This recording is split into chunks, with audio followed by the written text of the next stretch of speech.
అందరికీ నమస్కారం. ఈరోజు నేను ముఖ్యంగా ఆడబిడ్డలకి వారి తల్లిదండ్రులకి ఒక ముఖ్యమైన విషయము వాళ్ళ దృష్టికి తీసుకురావాలనుకుంటున్నాను. అందరికి తెలుసు, ఆడబిడ్డలకి పెళ్లి అనేది ఒక ఇంపార్టెంట్ ఘట్ట.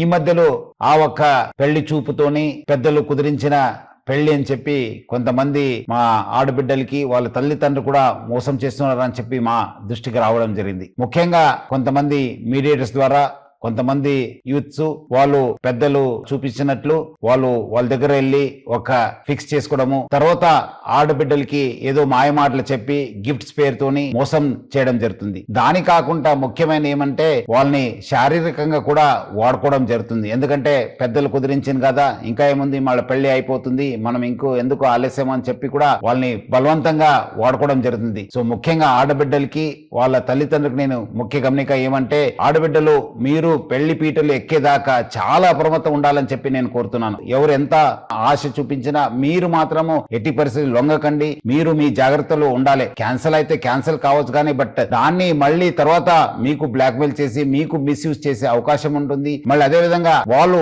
మళ్ళీ వేరే వాళ్ళని కూడా మోసం చేసే అవకాశం ఉంటుంది. సో ఎవరు కూడా మీకు పెళ్లి చూపులు అయింది, మీరు ఫిక్స్ అయిపోయింది, ఎంగేజ్మెంట్ అయిందని చెప్పి ఆ ఒక్క ఆశలు తీసుకుని మీకు మోసం చేసే అవకాశం ఉంటుంది. అందుకు మీరందరూ కూడా బాగా అలర్ట్ ఉండాలి. తల్లిదండ్రులు బాగా అప్రమత్తం ఉండాలి. అట్లానే హైదరాబాద్ సిటీ పోలీసులో చాలా పక్కద్బందిగా మా సి టీమ్స్ పనిచేయడం జరుగుతుంది. మీరు ఇమీడియట్లీ మా దృష్టికి తీసుకురావాలి, లేదంటే మా ఒక వాట్సాప్ నంబర్ కూడా ఫోన్ చేయాలి, లేదంటే డయల్ 100కి ఫోన్ చేయడం చెప్పి నేను మరీ కోరుతున్నాను హైదరాబాద్ పోలీస్ తరఫు నుంచి.